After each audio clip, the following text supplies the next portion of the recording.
I found something interesting to talk about. Very interesting to talk about. Welcome, Chrononauts, as we guide you through the experience of time travel using pop culture as our whisper acting. We will be your constants. I am Dez. I'm Ari. And I'm Scott. And this is Time Pop. Time Pop! Time Pop. Time Pop. Today, in the present, we will be discussing The Jacket from the past, and you will listen to it into the future, which is now. Now.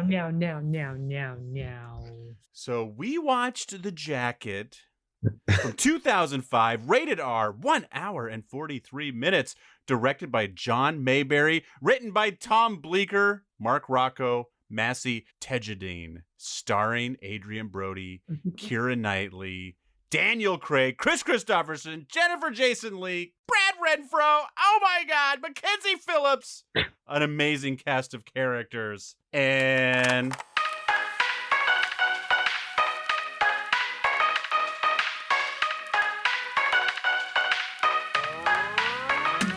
Hello? Hello? Hello? Hello? If you can hear this, it's not too late. I return to warn you. This is Time Pop, a podcast that discusses time travel and pop culture. There are spoilers. I've seen the future, and nothing is sacred to these folks. Your past, present, and future are sure to be ruined. Even if you could go back in time, as I have, you will never forget what you are about to hear. You've been warned. This is Time Pop.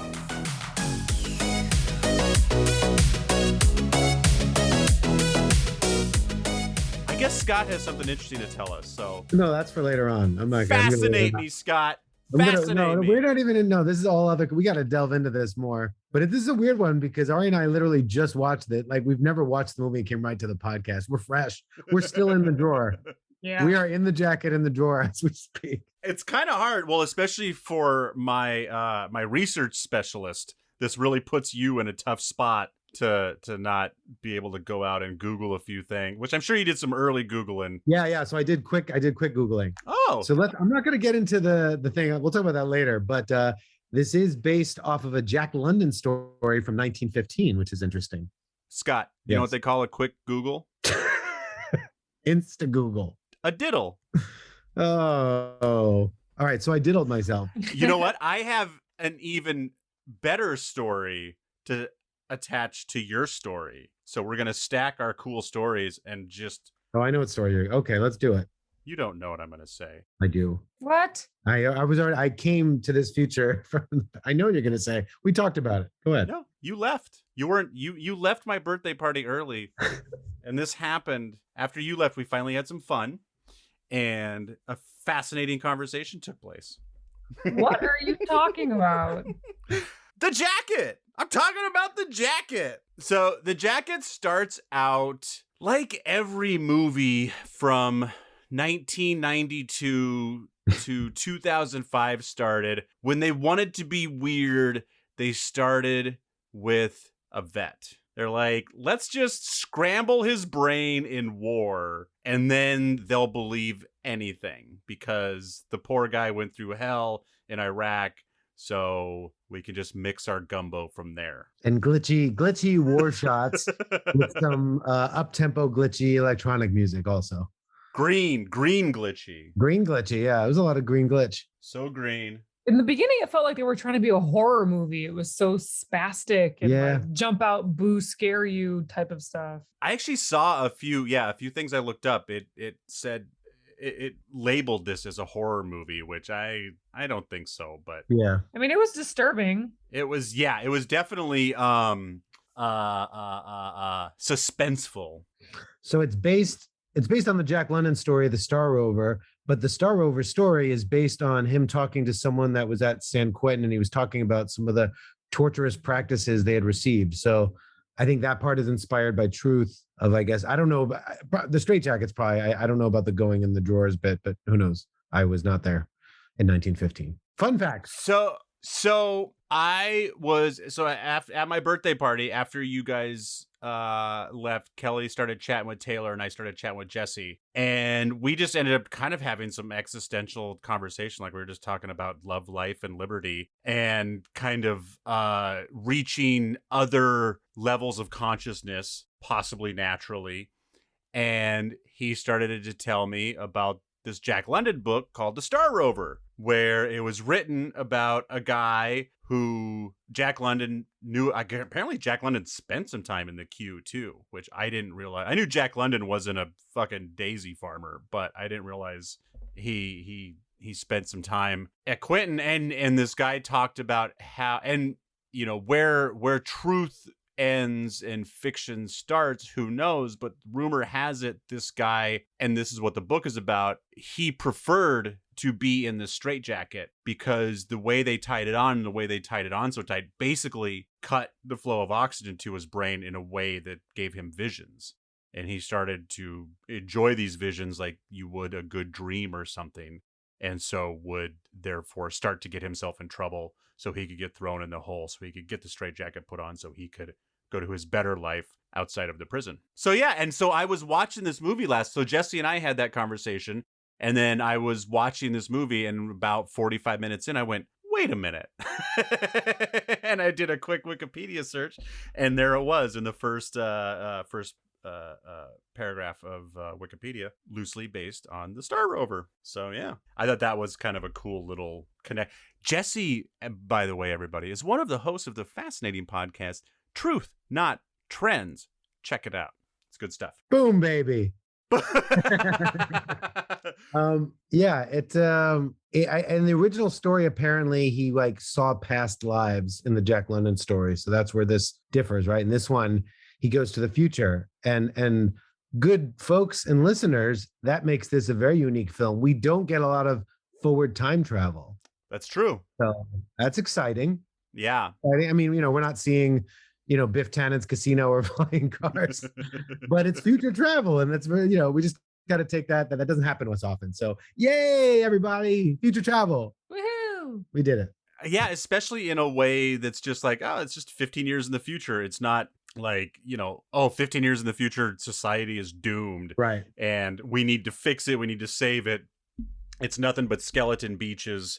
And I need to save the future from the present. It's just like, at one point, someone's like, what's it like in the future? Like trying to like bait him into making a prediction. He's like, it's a lot like this. You got promoted. Yeah. A tree's a little bit taller. No big deal. So we slowly fade in to an actual war scenario where Adrian Brody is confronting a child, and this child pulls out a gun and shoots him. And then we go into a voiceover where Adrian Brody says, "The first time I died, I was 27. Wait, that was too menacing. You turned into like an old Kurt Russell or Nick Nolte just now? What happened? Let me try that again. Yeah. The first time I died. Yeah, that's it. It was 27. I was 27. The whisper acting was like Adrian Brody, like obviously that's kind of his thing, and this is a super intense role. But then once not Keira Knightley, but Jennifer Jason Leigh no, not Jennifer Jason Leigh. All of them. Who was Jackie? Oh, it is Keira Knightley. Sorry. It is, yeah. Yeah. Interesting to choose a bunch of British actors. Maybe the director was British, and then make them do American accents. Quite poorly. Oh, They were trying really hard to do those American accents. Oh, John Mayberry was born in 1958 in London, England. Aha! I knew it. Let's see what else. He brought his Brit actors along. What else did he do just for fun? Weird. Oh, he did Sinead O'Connor's "You Do Something to Me" music video. Okay. He did a Morrissey video. Oh, an Erasure video. There it is. Oh, he did the titular "Nothing Compares to You" video. Oh, so there you go. A lot of special effects on that one. All his credits are music videos? No, a vast portion of them are. And then he did the jacket, and then they locked him in episodic TV jail. He did a couple of English movies. He did a lot of videos, a couple English movies. Took a big swing with the jacket, and they said no. Yeah, it made a few million less than it cost. Yeah. Well, and all that money must have gone to actors. I mean, this wasn't, $10 million a piece actor, but yeah, this was. So he is then transported to a military hospital. He is tagged. He is just about ready to get bagged. And the nurse says, this dude's still alive. And the other guy says, whoa, he is. And then...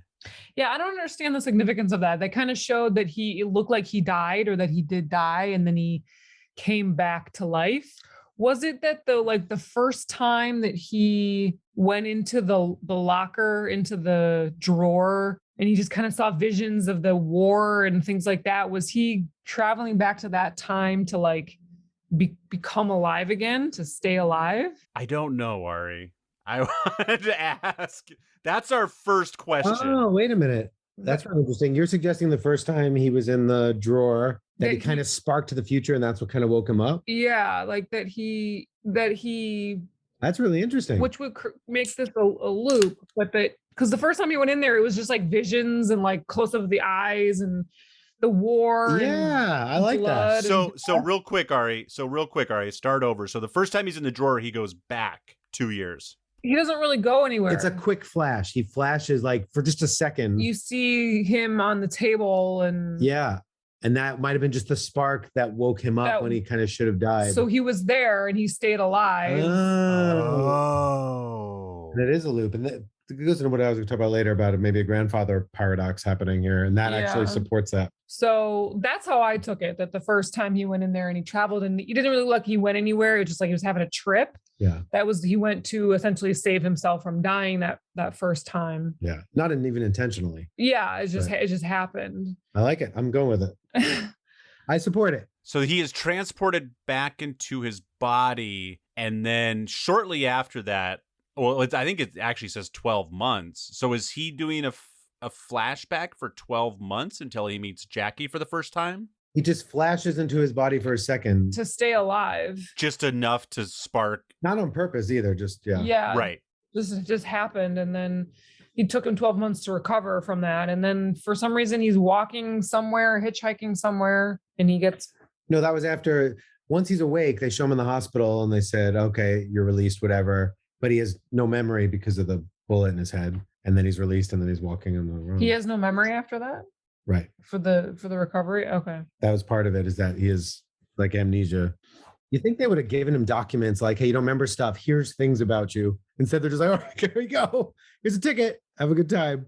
Yeah. So they imply that he has memory issues and blacks out and things like that. Yeah. Bullet went through his head. Yeah. Are we giving like a synopsis of the movie? Yeah, he was starting it, I think.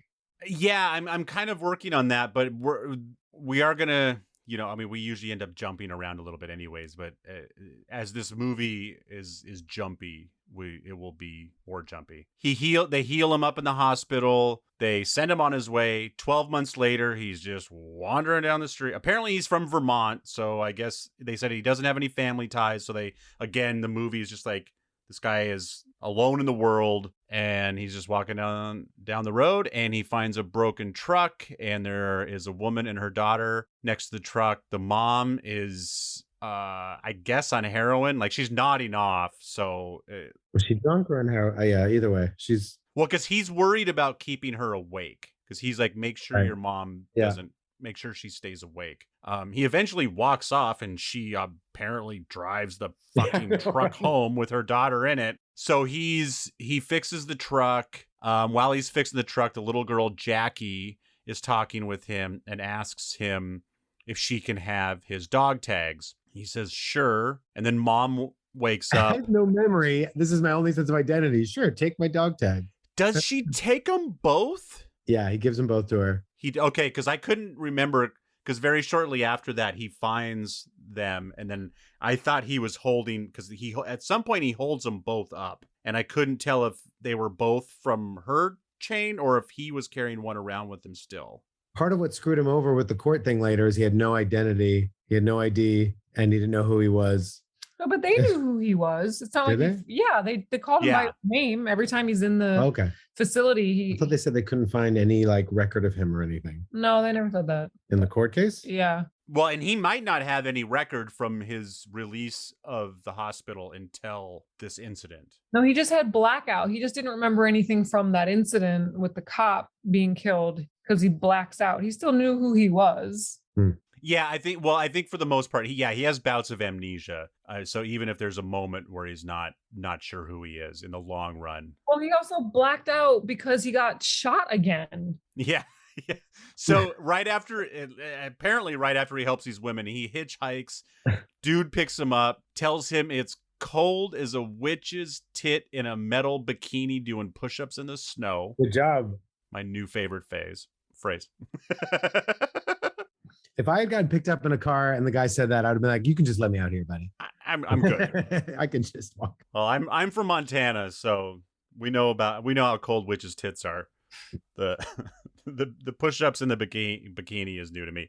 So the cop pulls them over, apparently for going too slow. No, the guy was wanted or stole the car. No, the cop at some point said, I thought he was being sarcastic. Maybe he was, but we don't get any real, obviously there's some suspicions going on. The driver shoots the officer. While he shoots the officer pulls his gun, accidentally shoots Adrian Brody in the head again. Yeah. Does he get in the same place? What are the odds? And then the guy just leaves him there. He says, "You awake, cowboy?" "No." "Good." Throws the gun. So when the first officer shows up, they think that Adrian Brody and this cop shot each other, and it's proven not, right? Like in the court case. Do they fully say he definitely didn't? No, they just assumed he was crazy, and they say, "Hey, how can you expect him with the war? Even if he shot him, they're saying he's crazy. It's not his fault." They send him to a hospital. Okay. That's why the doctor thinks he's a scumbag, because they think he did it, and that's why he's like treating him so poorly in the beginning. I was hoping to watch this movie again because I hope there's some subtleties in this movie I missed. I think there's not. Yeah. Even as we're looking back on it, this could have had so many more layers to it, right? It could have been like, oh, this is all a vision he's having while he was shot. He's back at the Gulf War, and this is like a Jacob's Ladder thing. And is he going to go into the light or not? It could have been is he crazy, or is it really time travel, and play it like 12 Monkeys and almost never let you know. And they didn't. They made a pretty straightforward film. There's a lot of missed points on the field. It felt rushed. It felt rushed and slow at the same time. Yeah. Like they took some weird detours to do shit we didn't need to know. Yeah. And then blazed past other things that would have given us an idea of what the fuck was going on. So none of us are excited about this film, it seems like, correct? It's so hard for Desmond to say. It's so hard for Desmond to just say, I didn't like it. Bad movie. Because you like all movies. We'll get there. He did say it in our old podcast a time or two. Apocalypse Now, he hated some films. Oh. So he's at this they sent him to the mental hospital instead of jail, basically. And then go for it, Ari. So he's at this hospital, and this place is not a nice place. Like, you hear about mental hospitals being bad, but this is like the stuff of nightmares. And these people are being like unnecessarily mean to him. So they think he's like that he got out of a murder rap by saying he's crazy. That's kind of the treatment he's getting. Oh, okay. That's why he gets the special. They don't do that for just anybody, for like that jacket treatment. But for all of a sudden, they just like take him while he's sleeping, inject him with something, bring him downstairs, put him in the straitjacket, and put him in this drawer. No explanation, no nothing. In a fucking morgue drawer. Yeah. Like they put him in where you put dead bodies until. And like the whole time, there's no real explanation. The main doctor guy is like, I'm trying to help you. Yeah, I'm helping you to find your answers. Just we're trying to make you better. There could have been a whole layer of like, oh, the doctor knows what he's doing. They're experimenting with time travel, or the doctor planned it, but there is none of that. It almost at the beginning, all of these things could be on the table, and none of them. Yeah, it's very vague, unnecessarily vague. And so he's put in, he's injected with something. We don't know what. He's put in a straitjacket and put in a morgue drawer, and he starts being able to time travel, and he can time travel in space and time, and his actual body goes there, but he's not wearing. I thought it was the consciousness. No, because he's dead. Oh, it has to be a body. Yeah.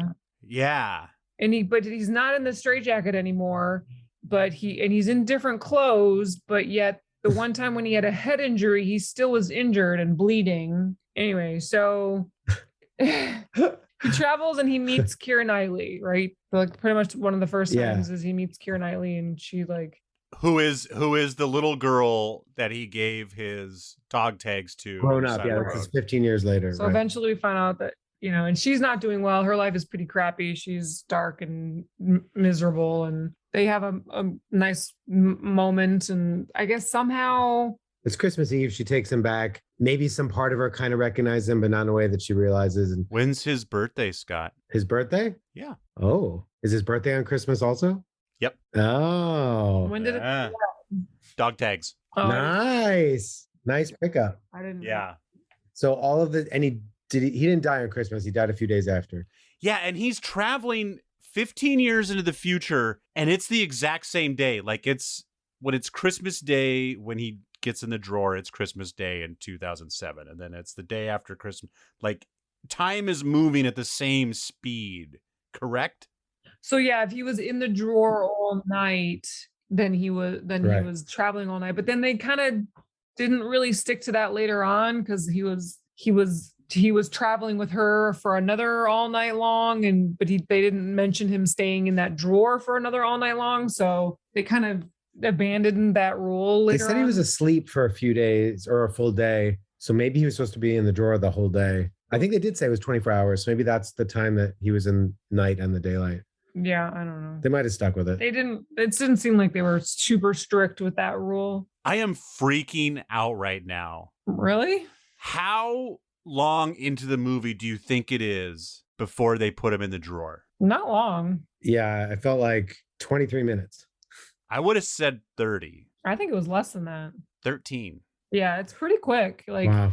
the war stuff, the kid on the side of the road, the car shooting stuff, the trial stuff, and then boom, he's in the drawer. Because I pressed play when we started recording, and I was like, oh, I wonder if he's time traveled yet. And it's like, oh, he's on his second time. Like I had to rewind it 20 minutes to get back to his first time travel, because I was thinking they said what they put in him. They don't. So yeah, and when they get him to the hospital, they keep him super drugged for a couple days, or maybe a long time, I don't know, and then they drag him down to. So I think the doctor thinks the doctor's a dick, but I think he thinks he's using him as a guinea pig. And whatever he learns from this guinea pig, he'll be able to implement on quote unquote real people. He used it on what he thought were the worst criminals that he got there, which is what he said. And that's what the other examples are, except it's not consistent because his little buddy apparently just locked himself in a room and starved himself, and he got that treatment. So the buddy he's talking about is the ugly James Bond guy. What's his name? Daniel Craig. Daniel Craig. So yeah, he said that he used to do. Let's give him a minute. I know a lot of women disagree with him, apparently. I have to know who the hot Bond is for you then. Pierce Brosnan. Okay. Oh, that makes sense. That tracks. The tracks. He looks like Bruce Wayne. Yeah.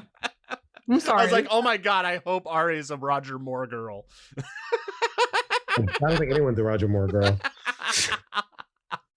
So that guy, God, Daniel sorry. Craig guy, he said that he did it too, and he traveled too. He time traveled too, and when he wanted to go back in there, they wouldn't put him in there. I don't think he did. Yeah, he said that. No, he said because the woman. Yeah, but he also said he killed his wife, and that's not true. He tried to kill his wife. No, it doesn't matter. It was a Well, lie. he didn't actually try to kill his wife. Daniel Craig is a liar. That's what he is, and he wants to be in. Yeah, but he said it first. He said it before the guy even told him that's what happened. Oh, did he? I think we're supposed to assume that he's telling the truth. I didn't understand the point of that character, the Daniel Craig character. Like, but again, here's another missed point on the field. If Daniel Craig never said anything, then we could always say, is he really traveling or is he crazy? And then Daniel Craig says it, and you're like, oh, yeah, he's time traveling. And apparently all you need to do is inject someone with something, put a straitjacket, put him in a morgue drawer, and they'll just time travel. Yeah, because it takes away from so many possible things of what's going on. Daniel Craig definitely says he time traveled, or he just said that they put him in the drawer. No, he said he time traveled. He said, don't fight it, it'll be easier or something. Yeah, and he said, don't tell the nurse, because if she brings it up to them, they're not going to let you time travel anymore. You actually want to do bad behavior so you can keep doing it. And that's why he ends up like acting out at their group therapy. Well, Daniel Craig, we're actually supposed to interpret, I think, that he did do it, and his advice was sound. Yeah. God damn it. And that's why he's so worried about telling the nurse, is like, because if he tells her what's going on there, she'll have them stop it, and then he doesn't get his only escape. This is the point where Desmond have watched his films. We say something, he's like, "Wait, that was happening? Oh." This is one of those movies that I watched and I knew while I was watching. Like, it's one of those movies, like every 20 minutes I wanted to rewind it and see what I missed, even though I've been staring at it the whole fucking time. You didn't miss much. Daniel Craig, to me, and this isn't his fault. Oh my God, it's not his fault. I love you, Daniel Craig. He's the poor man's Brad Pitt. Yeah. Because of this movie or in general? Because of this movie. Okay, so in this movie, he's the poor man. I had the same thought. The same thought crossed my mind. I was like, is he going to do anything similar to Brad Pitt in the insane asylum? Da da da da da. And he does. I mean, not really. He held his own. He didn't like have a twitch or a stutter or No, but he kind of helped in the rise up in when he was getting everybody riled up. He was just talking. It was the other guy that did the rise up. Yeah, it was. And he was feeding into his like delusions. It was our hero that did that on purpose, so he would get in trouble and go back in the morgue. But is it? Did you actually pay attention to this movie, or were you doing 7 other things? Let's just get into it. We're going to jump around a little bit, but again, this movie jumps around a little bit. So by the end of it, we'll have it all there. Adrian Brody keeps going to the future and bumping into Keira Knightley. Right. And he bumps into her the first time, and he doesn't realize it's her. She's just a real nice waitress who doesn't want him to freeze to death on Christmas Eve, and takes him home, feeds him dinner. She's being coy about her name just so that we as the audience can pretend like we're confused for 10 more minutes. And then she eventually passes out, and then that's when he's just kind of looking around for something, and he finds his dog tags. And he wakes her up and says, "This is me. I'm John Stark." She says, "Get the fuck out of here." And then that he died years ago. Yeah, so she tells him that he died. That's right. And that her mom died also. On January 1st. So she knew that he died. I don't know. January 1st? When like December 20? No, January 1st. It was January 1st? Yeah. Yeah. All the holidays are covered. Yeah. So yeah, so she remembers him. She had his dog tags, and she also knew when he died, which wasn't, January 1st of that same year of 93. Yeah. Yeah. How would she as a kid know when he died? Small town. Yeah. And she was obviously obsessed with the guy and held on the dog tags and stuff. Yeah. Yeah. And her mom died, I think, kind of shortly after that. So yeah, she might have been looking for a father figure and just, came up empty. There's always George Michael. No? All right, let's move on.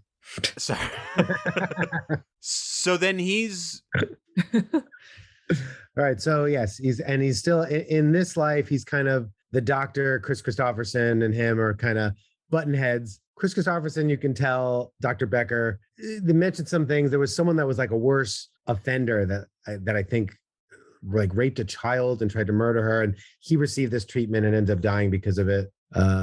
And the doctor also thinks that Adrian Brody is kind of, a scumbag and faking it. And Adrian Brody is also befriending the one sensitive doctor played by Jennifer Jason Leigh, who obviously seems a little more concerned and nicer, but he's afraid to talk to her because he doesn't want her to find out about the treatment and not let him do it. Yeah? Right. Good. After Adrian Brody finds out when he dies, he wants to investigate why he died. So he keeps going back with the help of Keira Knightley, and they go to the hospital to figure out like, who killed me? How did I die? And right. he's talking about after the Daniel Craig conversation, though, he goes back again when he causes the ruckus. And this time she remembers him. And this time, all of a sudden, she believes that some of the stuff he said, she's like, okay, how could he have known that? Now she's helping him.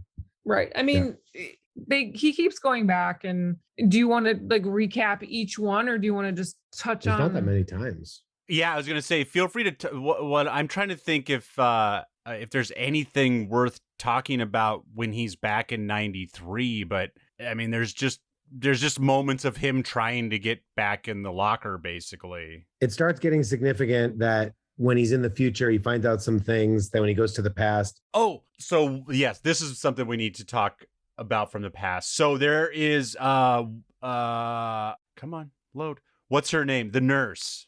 Jennifer Jason Leigh, she is treating somebody Right. who is comatose. She's treating a young boy who's comatose, and she thinks I think she kind of knows some sketchy shit is going on in this hospital. Yeah. But she thinks that the doctor, again, you know, you got to he may have to break a few eggs, aka Adrian Brody's brain, but it will end up giving things like the cure to this kid's comatoseness. And so as Adrian Brody is going forward, he is getting closer with Keira Knightley, and also as he's investigating his death, learns about this boy that she treated in the 90s and saved him, and then he takes that information back to the 90s to try to make her believe that he's actually time traveling. It's a fun statement to say.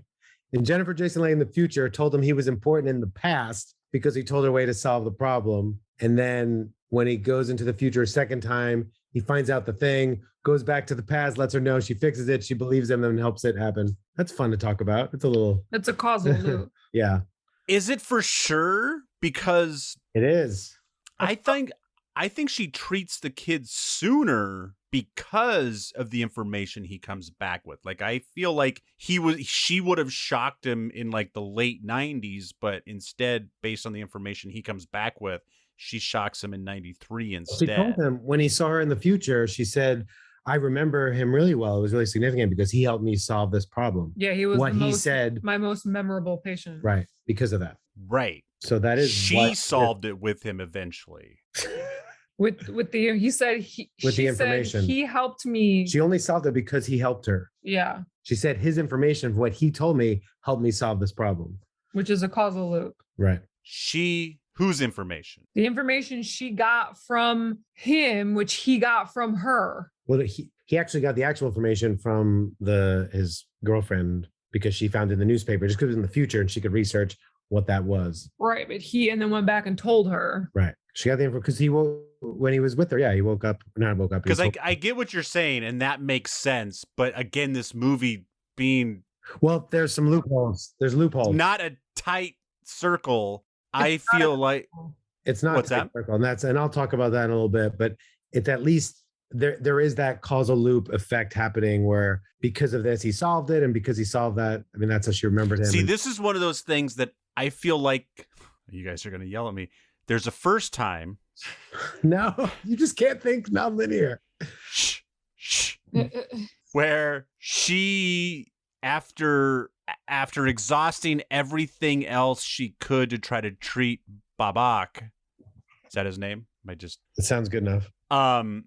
She finally said, "Fuck it, I'll just shock him," and it worked. And then, because she gives him that information when he's time traveling in this loop, she does it sooner and cuts out that 5 years of exhaustive. Why would you assume that, though? What in the movie would make you think that?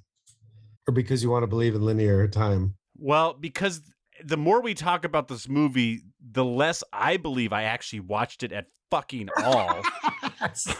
This is becoming my favorite part of the podcast. Is the moment where Desmond's like, wait, that happened? Wait, actually, Desmond, I want to support you a little bit. I'm going to support you now. So you would think this was a causal loop. However, if I jump the gun a little bit to the end, an alternate timeline is formed. Yeah. And so what I was reading in the article about is like, it's a grandfather paradox. However, they're relying on that initial timeline for the second one to exist at all.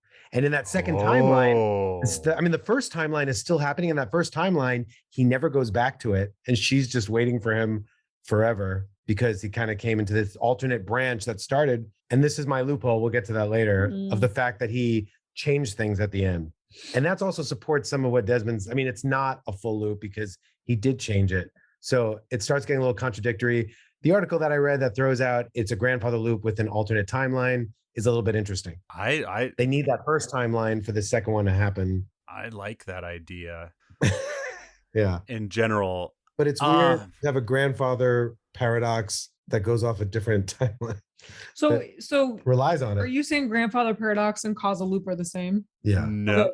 Yeah, go ahead. Let's call them a causal loop. Okay. Because grandfather paradox is more about your own creation. Yeah, more about like Okay. killing somebody. Sure. So causal loop is, something couldn't happen because unless you were there, and because you were there, it happened, and you were the cause of. Is causal loop the exact same as bootstrap, or is it only sometimes that they? No, it's the same. Bootstrap and causal loop are the same. Okay. Yeah. Anyway, let's wrap up the plot and then we can kind of get to the loopholes of this. Because You wrap up the plot. I mean, you do it. We're kind of all over the place. It's. Well, he keeps going back and forth. He gets more information from Actually, he doesn't. He knows he really dies of a head wound, and everyone is very vague about it, and he suspects the worst. Oh, that's right. Yeah, and for whatever, and has he already decided he cannot stop his own death? I think the more it goes on, he's realizing it. He even said he's like, at this point, he's like, I'm going to die in a few days, and that's apparently going to come to pass. Right. At first, he was trying to help that. So he writes a letter to Keira Knightley's mom. Jackie was her name in the movie? Jean. Yeah. Keira Knightley is Jackie. Well, Mom also, is we Jean. should mention that they fall in love, right? They hump, they fall in love. Now she's like a time traveler's wife waiting for him to pop in and back. Yes. Yeah. So he writes a letter to the little girl's mom saying like, hey, you're going to fall asleep with a cigarette in your hand. This is hard to believe. Don't do that. Yeah. And she's like, yeah, I'll listen to you. I will like push you off a road. But because you're writing me a letter saying you're a time traveler, I'm going to listen and respect that and change my ways. Yeah. So as he's returning back with the lady doctor from delivering that letter, he slips on the ice and hits the back of his head for the third time. Third head wound. This guy's had the worst week. And as he's laying there bleeding on the ice, he's like, you got to get me into the drawer. Right? She doesn't really know what's going on. So she believes him at this point because he helped her with the child thing and that worked. Yeah. By the way, wait, he tells her, hey, you got to electroshock the kid. She says, I would never do that to a child. He's like, it's going to work. And she goes back that night and be like, okay, fuck it, I'll do it. And then she just shocks him that night. Yeah. All right, go ahead. Well, I think a few other things happen where she's just like, this dude's a real fucking. He's a good one. Yeah, this is real. Okay. So he's bleeding. They put him in the jacket. They put him in the drawer, and he travels into the future and meets up with Keira Knightley. But this time she has a nice car. Ooh, new car. And apparently her mom is still alive. Her mother never died in a fire from a cigarette, and she seems happier. But he's got like a wound bleeding that he's bleeding from, and they drive off into the distance, and it's happily ever after. Yeah. And by the way, can we... And this woman doesn't know who he is. No, but she kind of recognizes him a little bit and like a little smirk. So you could argue that this is, ripple effect, that he changed something in the past and it rippled forward, or you can say that is in an alternate timeline. Where he made like an alternate branch. Some different branch. Yeah, it's going to be, I just also find it strange that she gets a physician, his head is bleeding on the ice, and he says, no, you got to put me in a jacket, throw me in a drawer. And the physician says, okay, we're not going to try to keep him alive or treat him. We're just going to respect his wishes, put him in a straitjacket while he's bleeding and throw him in the drawer. Like pools of blood underneath his head. But we'll let go of that. So the movie seems to suggest that the time travel was real because he went in the future and said things that affected things and went in the past, and they don't. And the mom, he affected the thing with the mom and the daughter. At no point are they suggesting this is a dream sequence or that he's crazy. It just means it was all, he just really straitjacket medicine time traveled. Yep. So the time travel device for this movie is three things. Three things need to come together. You need to be injected with some mystery liquid. Mm-hmm. You need to be put in a urine-soaked old full body straitjacket, and you need to be put into the middle drawer of a morgue and have the door closed. Can we not agree? This is maybe the most unique form of time travel we have seen in all the films. Yes. Alls we need is some Loxodol and Ativan. Yeah. Yeah, but apparently that's what they had him on. Yeah, but that's what he said. We don't know if he was saying that to be safe. Like she asked him what they gave him. And he's like, Loxodol and Ativan. But like That might be what he told her because that's the logical answer, and he might have done something more experimental. Yeah. That's what I would think.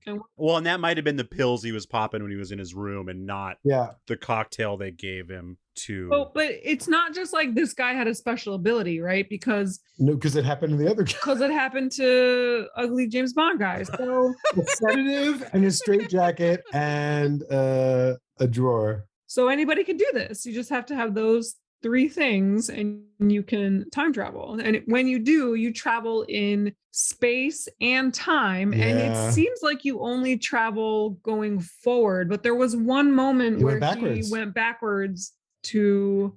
Well, we don't know that. We don't know any. Well, they show him going back to witnessing the crime. Yeah. He goes back and he actually sees that the guy shot the police officer and the police officer shot him with his 3rd head wound. Yeah. I mean, there's so many ways this could not be real. The fact that he was shot in the head 3 times, very easy to believe that this is either him in the afterlife or him in his brain in the moment. But again, they didn't go that route. They were. By the way, this is the only movie we're talking about this year. What? We're just I have to watch this movie 10 more times. For the first one. You're going through a lot. And I'm not gonna do it because this movie is placed right next to Primer on everybody's top 10 list. Really? And I refuse to believe that Primer is a work of genius and this is nonsensical. I mean, I look at Time Crimes compared to this, and that was so much more intelligently manicured than this one. Yeah. And if we can talk about the loopholes now, you can talk about whatever you want. It's like Butterfly Effect. It reminds me of that, right? Butterfly Effect, he disappeared, and then the things he did affected. Then you find out when you fill in the blanks what happened, and it's also got the causal loop stuff. Everything in the future, he told in the past, all that. Everything's causal loop. It's all happened, and that's why it's happened. It doesn't explain why he could change it at the end. That goes against all these theories. He's doing the same stuff he would have always done. Why is that last one different, but everything else has been the same?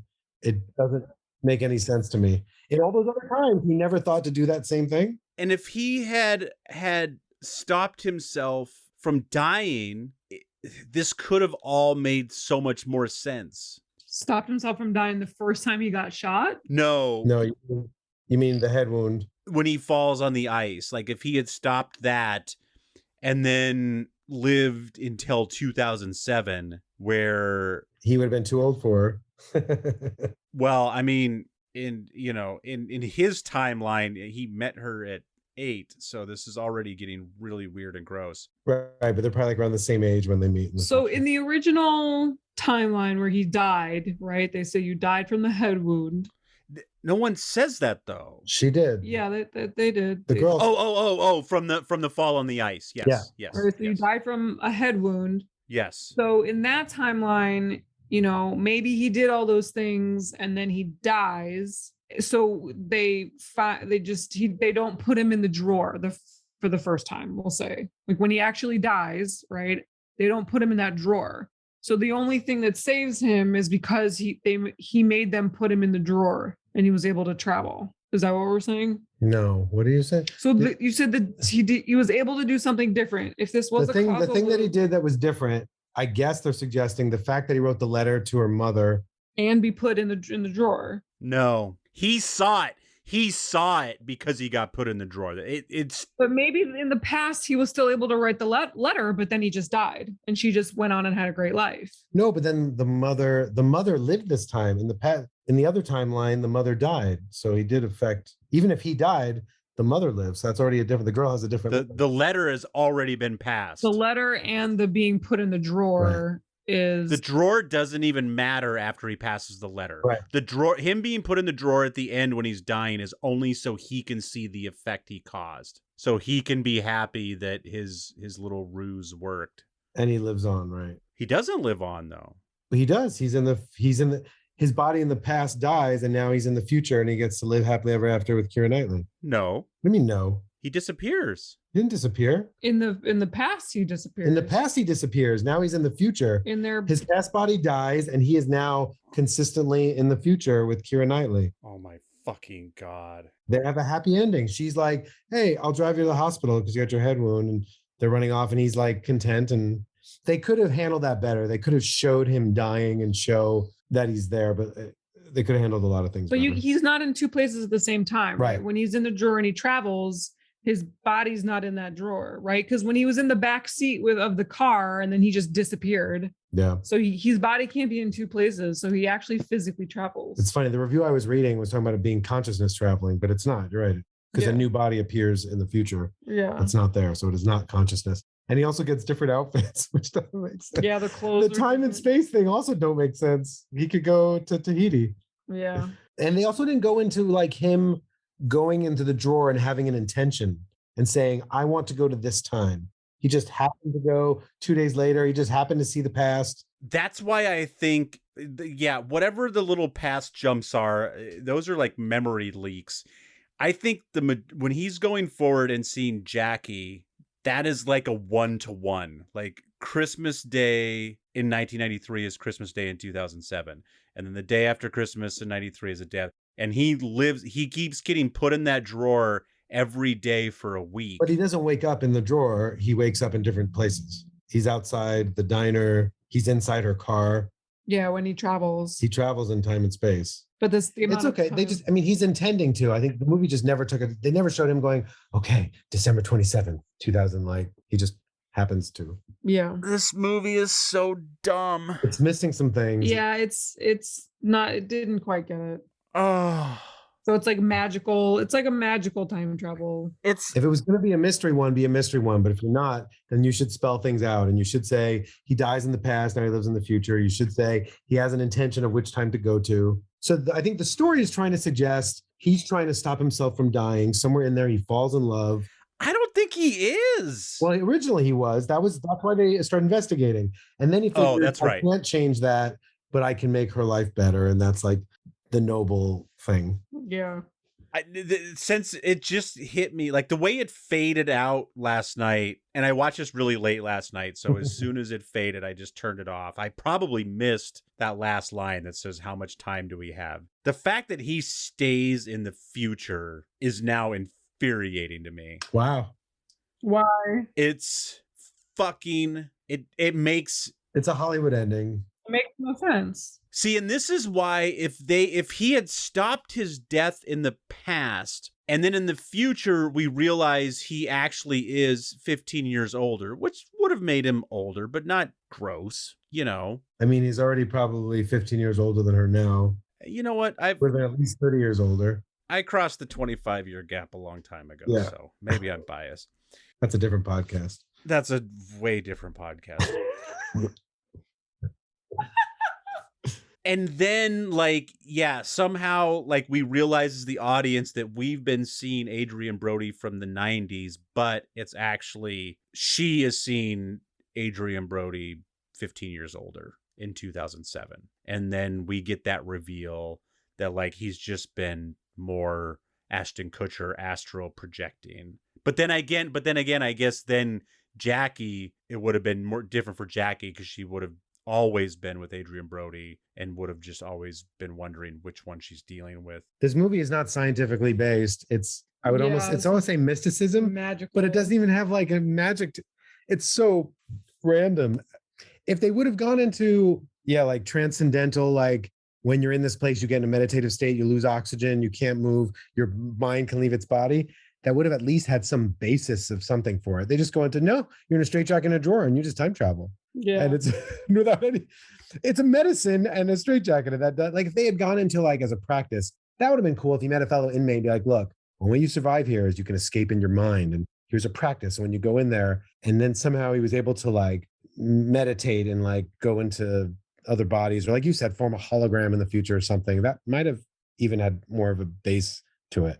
Yeah. This doesn't have, it's just trying to. This movie is so early 90s. It's insane. Even though it was made in 2005. Oh, this was made in 2005.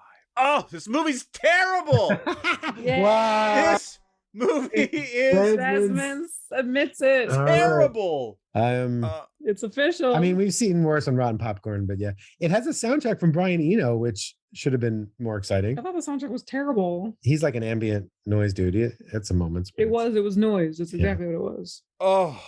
So yeah, it's again, they're doing an interpretation off a novel that I think had different intentions. He was going They with his didn't own. know the novel. This is so loosely based on the novel. It's the only thing they took from the novel is straitjacket, dream state. Right.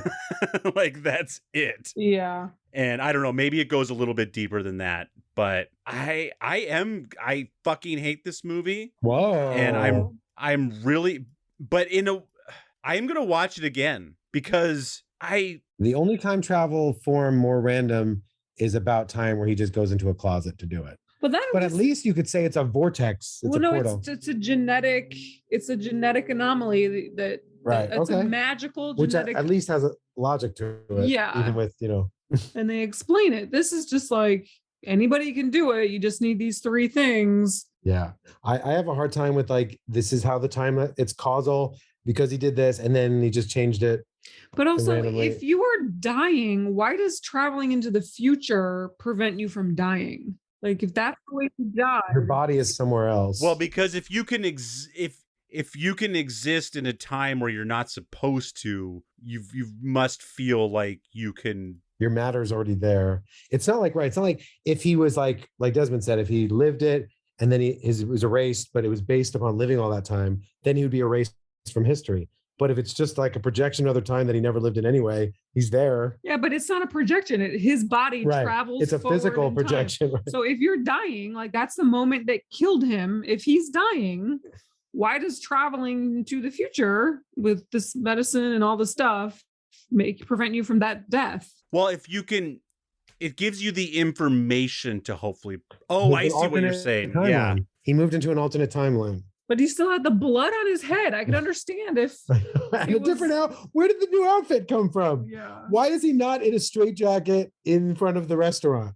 Why did he travel through time and then get like a jacket and a scarf? And could he choose whatever he wanted? Could he have a warmer jacket because he's outside of Vermont? But yet still have the blood. You can see the films where they really think about time travel and the ones where they just think it's cool. Yeah, they're like, yeah. Where like Time Crimes plots it out, they cover all the bases. Endgames covers it. This does not. All right, let's hear some other fantastic takes on this movie. Rotten Popcorn. The film is energetic, but with a rather conventional love story at its heart. Not particularly convincingly acted by Brody and Knightley. This is one jacket that doesn't fit. Boom! Burned. Yeah, why does Keira Knightley all of a sudden like believe him and fall in love with this guy? Like, what happened that she's like willing to? That they go through that so quickly. Yeah, because if the letter scene was the first time that had happened, all she was basing this obsession on was that one moment on the side of the road when he fixed their car. But then say after he told her that and she kicked him out, he left. Next time he comes back, she's like, "Hey, I did some research for you and let's do some stuff and I'm with you." Yeah. And then at the end of that, they hung out once. She's like, "Come back to me."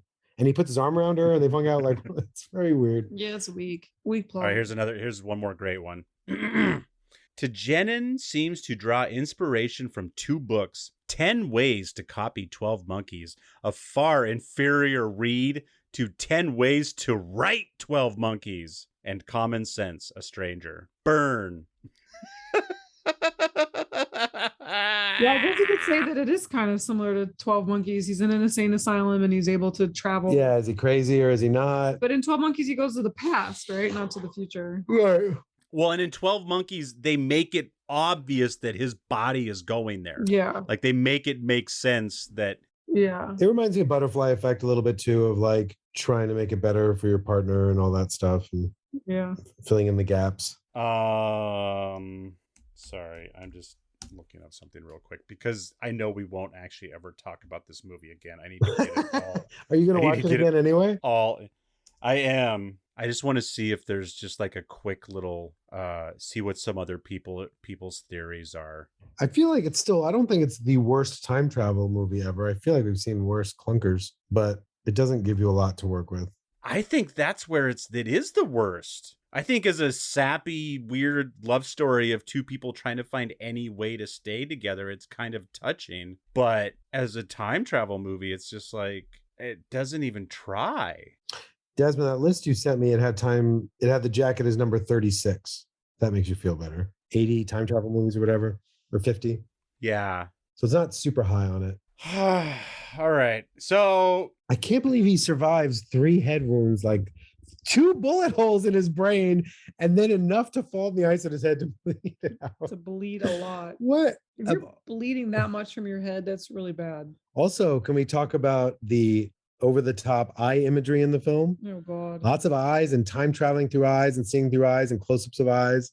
A lot of eyes. It was like a bad art student movie with all those effects. Oh, you mean we're going to watch 7 Splinters in Time next? Sure. Yeah! Let's do it! It can't be worse than this one, right? Exactly. could be. Exactly. Scott's like, it could be. You'd be surprised. It is, as a time travel movie, it's awesome. Awesome. Any last words on the You jacket? guys do it? Desmond, you got to ask us the question. Ask us. Ask us. Ask us. Ask us. If I could shoot you full of sodium pentothal and put an uncomfortably tight straitjacket on you and then shove you in a drawer built for dead people, and you, well, let's just go with the theory of this movie, you will time travel 15 years into the future. Do you do it? Yes, if I'm in prison, fuck yes. Or a mental hospital, get me out. You can keep me a prisoner with my body, but not with my mind. I would do it too, because it sounds like the place that you land after you travel is like where you need to be, right? It's like it's like it's a good place. So I would do it, yeah. Wait, sorry, Desmond, you answer, and then I would do it only. The only reason I'm saying yes is because of the conversation I had about the actual book, The Star Rover, and how that functions. And it seems like this movie really makes it to where you got to get, like I said, shot up with a ton of drugs. You got to get really effed up. You got to be in the drawer. You got to be put in a. I love a self deprivation chamber. I love it. So this is kind of like the next level of that. The whole we're going to shoot you full of God knows what and we don't know where you're going to go scares the hell out of me. But the idea of like almost meditating yourself into a time travel state. Yeah, it's cool. That's hot. That's hot. Short version is I do it. I just gave a really long answer, but the truth is I think I do this one. If I could see in this movie too, like in the book, the straitjacket is very necessary. And in this movie, the only reason they say the straitjacket's there is because the doctor thinks it's going to keep him from hurting himself when he's in the drawer. Well, it's sensory deprivation though, right? That kind of gives you the same effect. They said he wanted it to make it seem like a womb. Yeah. Oh, you're right. But that was more of the, yeah. Like tight and dark, and it's a sensory deprivation tank, like you said. Yeah, but it's like I say in the book, it's a very necessary portion of the yeah. Maybe they gave him ketamine. He just went ultimate K-hole. God, I hope so. Let me ask you a question though. I'm trying to think about this. Is this supposed to be a Jesus story? There's like the December 25th thing, and like he died a few times and came back. Oh, Is this a fucking Jesus story? come on! I'm a Jew. I don't know about this stuff, so maybe you could pitch in on this. How many times doesn't Jesus die a few times for people's sins, or is it just once? No, he dies once and he comes back 7 days later. Is that what happened? I think so. Is it 3 days or 7 days? Well, he dies kind of 3 times. He gets shot in the head at war. He gets shot in the head at the other thing. And then he dies here and is like reborn 15 years in the future. So, and he's also the fact that all those things are on Christmas, that he's born on Christmas and he keeps reappearing on Christmas. I don't think so. That's a thing though. Why choose Christmas? Yeah. Because it's an easy date to remember and she hates the holidays and it's. Why does he live through headshots 2 times? All right. Here we go. I'm on christiananswers.net. Oh, what? God. That's a website? Why? That's a website? Christian Answers. Like, I'm masturbating too There- much. What's the answer? Oh! Woo! Did I crack the code? All right. Did I crack the code? The Jacket is 3 movies in one that has confused, it seems, all of the critics. They either hate it or like it, but none pretend to understand it. The reason they don't understand it is because they're trying to make logical sense of what is really a polemical film.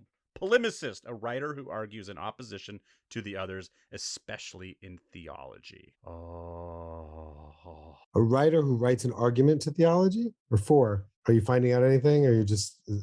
No, that's not true. They say he projects his astral body, his physical spirit, his other self forward into time. I don't think this has anything to do with Jesus, because if that's what they were intending, they would have been more blatant with it. They wouldn't. Really? People Go ahead. People who are trying to make this, a secret Jesus story, don't make it that secret. They want it to be known. I know. They want you to know that this is about Jesus or God or whatever, the Bible. They don't make it that obscure. It's just the living through death and the Christmas thing. But yeah, I'm just asking the question. I don't think it does. I don't think it's trying to be a Jesus story. They just chose Christmas because it's a significant, date where you can. Yeah. Similarly, a good bump on the head restores Jack Starks to his right mind and enables him to be resurrected. He escapes the filing drawer, which he calls a womb, and is born again into a bright future with a happy Knightley who has given up alcohol and her gas-guzzling SUV. She now drinks lattes and drives a Volkswagen Beetle. Now, is that a liberal fairy tale for our time, or what? You may escape the jacket by not seeing it. The filming is too often nauseating, the writing pretentious, and the polemics sophomoric. I think what we can take from this movie is that you can time travel, you can change things for the better, and you might even help someone you love get a better car. Yeah. Before she says the stuff at the nurse and the mom, we're like, hey, he got her a new car. Way to go. It's good stuff. God, our next episode is about this article. We're going to read this article and we're going to talk about it for an hour. Yeah. Or we could just kind of slice our fingernails off. Until next time, when we talk about the jacket over and over again, I am Desmond McNeese. I am Uriel Gerler. And I'm Scott Lifton. Bye.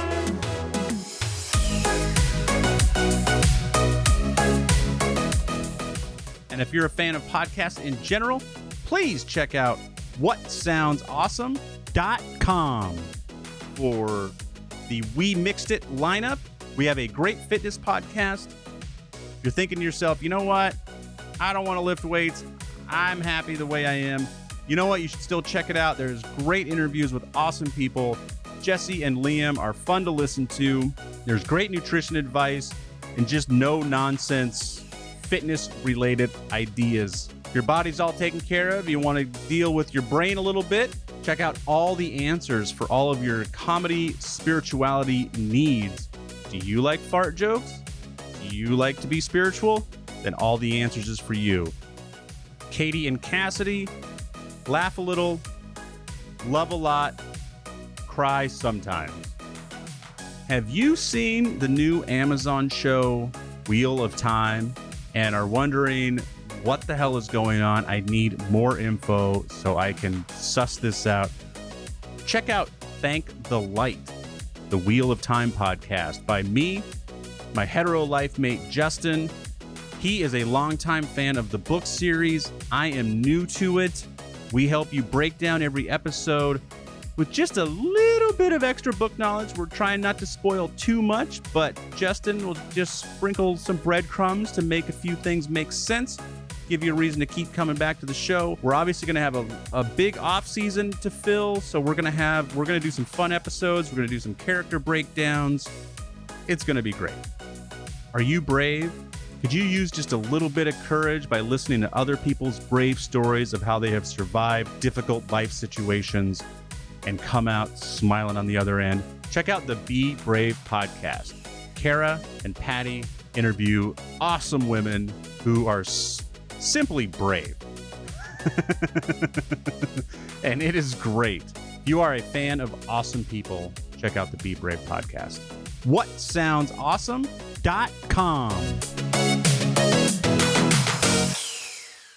It's fucking cool. Mixed and edited by Desmond McNeese for We Mixed It, LLC. Go to whatsoundsawesome.com.